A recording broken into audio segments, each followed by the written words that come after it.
What's going on, everybody, and welcome back to another episode of the Book Binge on the King Crusoe YouTube channel. This is episode 18, and today we are covering The Drawing of the Three by Stephen King. This is book 2 of The Dark Tower. Now, if you haven't seen my review of The Gunslinger yet, you should go ahead and check that out. That will be up there. It might be in the description. If YouTube's not being weird, it should also probably be in the sidebar, theoretically, but we'll see about that, because YouTube is always acting weird. At the time of recording this, I'm actually going to be starting The Wastelands, which is book 3 tonight. It's on my desk right over there. So, similar to when I recorded The Gunslinger, I hadn't yet read The Drawing of the Three. I'm recording this review on The Drawing of the Three. I haven't read The Wastelands yet, so my opinion on these books isn't being affected by what comes in the future or anything like that. They're just, my reviews as I finish them, even though I finished reading this book a week or two ago. It is commonly known and considered that The Drawing of the Three is where The Dark Tower really starts to come into its own. I've heard some people say, including Mike from Mike's book reviews, that The Gunslinger is like a prologue to the Dark Tower series. And if The Gunslinger is a prologue, The Drawing of the Three is definitely a chapter 1.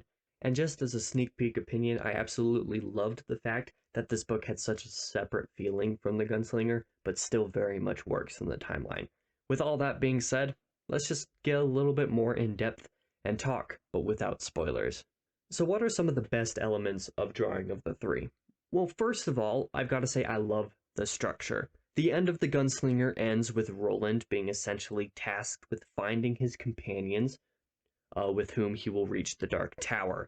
As such, this book is split into 3 sections. Obviously, The Drawing of the Three, one corresponding with each companion, and little bridges called shuffles in between. There's this really natural cadence that I absolutely love that falls into place in this book because of this structure, and I thoroughly enjoyed reading all of it. The shuffle sections were great as transition periods between the pieces, but all of the individual stories that occur with the Drawing of the Three, that also worked supremely well. Obviously, the character work and interactions between them is also very good, as always. This is something that King has always done, and he has genuinely yet to fail on this front for me with pretty much any of his characters, outside of very much disliking a couple of the characters in Salem's Lot because of some reasons, and if you know, you know. I've not had any experiences where characters felt underdeveloped or anything like that with King's writing, so I gotta say, this definitely continues as a trend in this book as well. Eddie Dean is one of my favorite characters, not just one of King's characters, but just one of my characters, generally speaking. I absolutely love the guy. Odetta is awesome, and Detta is a nightmare in both the worst way and the best way possible. There are some issues which I'll get into a little bit later, but generally, the character work and all the characters that you see in this book, top tier, because that's just the way that King writes his characters. The magic system and world mechanics of this book are crazy. Like, they are insane. Like, I don't know if I fully understand how some of these mechanics work, and there are points in the book where I have to wonder if even King understood how some of the mechanics work. Cocaine is one hell of a drug, I'll tell you what. But one of the coolest things about this, like I said, the world mechanics and it's not really a magic system, it's just the world mechanics, basically. The way that King has this world interact within itself and with ours and everything, it's so cool. It's kind of hinted at a little bit in The Gunslinger, the way that he might have some of these interactions go. But at the beginning of this book, you're just kind of reading and you're like, what? Like, you don't understand what in the world is happening and why. But as you warm up to it, it starts to become natural. It becomes this kind of strange, like, oh, I understand now, even though deep down you really don't know why these things are working the way that they are. It's this really cool dichotomy between making perfect sense and making absolutely no sense that makes this world just kind of addictive. And obviously, as part of this section, these 3 doors that you see on the cover have a huge role to play in the story, but I'm not going to go much further than that because otherwise it becomes very spoilery. But I'm always going to see those, and they're going to be super iconic to me. I love that. And similarly, this is going to be kind of like a minor spoiler, but the way that this book deals with time is also very cool. I'm not going to really elaborate on that, because if I do, it'll spoil it a little bit. But if you've read the book, or if you have any idea of what's going to happen in it, there's some really cool stuff that goes on in that department that'll be sure to get a lot of theorizing and hypothesizing and stuff like that, those kind of wheels in your head turning. I know they did for me, and just kind of those elements of the book are really what make me so excited to read The Wastelands. But let's go back to the beginning a little bit. The prologue of this book is insanely good. It takes place pretty much right after the Gunslinger ends. I guess it's just a few hours in between them. And the prologue just kind of starts with, everything happening immediately. You don't know what has happened in those few hours between the Gunslinger and this book, obviously, but the way that this book starts off is incredibly cool. And one other thing about the prologue, I'm just going to say one word, and that's lobstrosities. If you know, you know. I love these things. They're just so cool, but I'm not going to say anything more than that because they don't play like a huge role in the story, but they're really cool, and the way that they're introduced in this prologue is fantastic. And I kind of hinted at this earlier as well. One of the things that I love most about this book is the way that the vibe is so different from The Gunslinger, but still works so well. The Gunslinger is very much of a Western or Western-esque story, just falls into that kind of category of storytelling. I loved that, especially as somebody who's not very much into Westerns. It really still took me by surprise how much I really enjoyed it, despite not being into them. But I can definitely see how that's not going to be to everybody's liking. Conversely, this book is a lot different. I don't even know how to describe this one. Like, I wouldn't be able to describe what kind of genre or anything like that this book fits in, where The Gunslinger fits in pretty nicely with being a Western, kind of Western fantasy thing. This is a lot different. And also, as a direct result of it being split into those different sections with the shuffles in between, there's a lot of things that happen in this book that make defining it impossible. So I'm not even really going to try. There's distinct differences between all of the main situations that the characters find themselves in.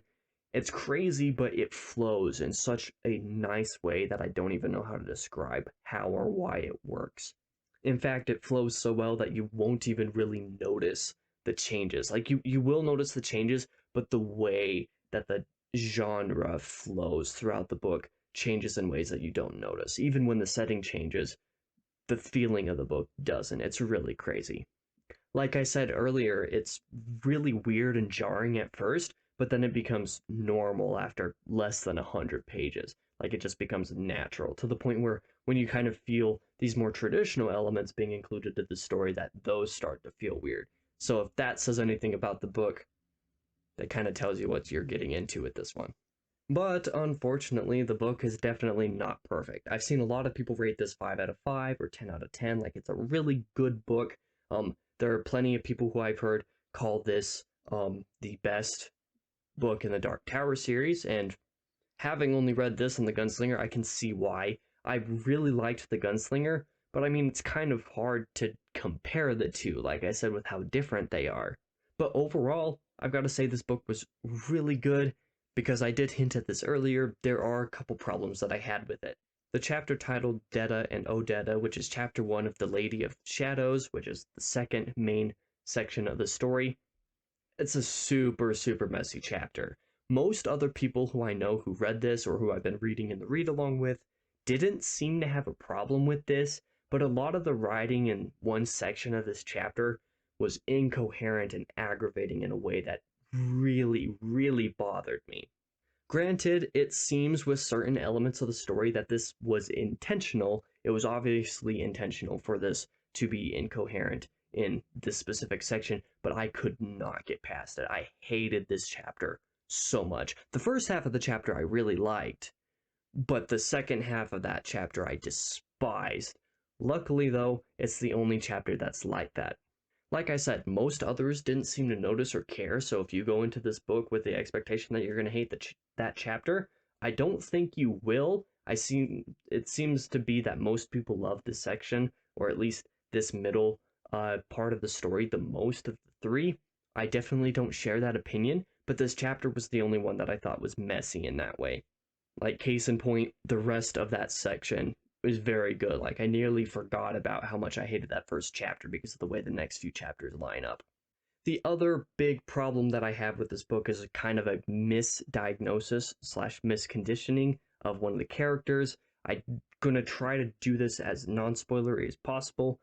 King frequently talks about schizophrenia and a schizophrenic in parts of this book, but it's just wrong. Like, I have to get this off my chest real quick. There's no actual schizophrenia in this book. It's actually a multiple personality disorder. I feel like I have to say this because it bothered me so much. Like, if you go into the certain section where this is mentioned a lot in the book, where it says schizophrenia, and you try to go in thinking about a schizophrenic, you're going to be very disappointed because you're going to come across multiple personality disorder instead. This was a huge problem that I had as well. I can give King the benefit of the doubt, like, oh, we just didn't know the difference, or we didn't have those distinctions or anything like that back in the 80s when this was written, because that could very well be true. Like I said, I could give him the benefit of the doubt, but in the 2020s reading this, it's just so blatantly false and annoying. Like, Stephen King revised The Gunslinger in the early 2000s after he had written the entirety of the story, all 7 books, but he didn't revise this book to fix the schizophrenia and turn it into multiple personality disorder. Either way, that just really bothered me. If those types of distinctions and whatnot don't really matter to you, that's not going to be a problem. But if it does bother you, just go in knowing that there's mention of schizophrenia in this book when there's not even a little bit of it. Like I said, I could give King the benefit of the doubt here, but King has also been known to make some very, very stupid mistakes with the way that he describes stuff, like just saying stuff, obviously not having done enough research beforehand, thereby sounding like he has no clue what he's talking about, and that could also very well be the case. I haven't done any research to see if we knew the differences or distinctions between these two disorders back in the 80s, but if we did, then King very obviously did not do enough research for that section of the book. So if that bothers you, like I said, just go in expecting it, and then take it for what it is. Just kind of switch those disorders in your head and you'll be fine. If it doesn't bother you, it won't matter to you in the first place. Other than that, there's very little wrong with this book. It's a very good story with very good writing. King's prose is super underrated, by the way, and there are lots of good moments and interactions.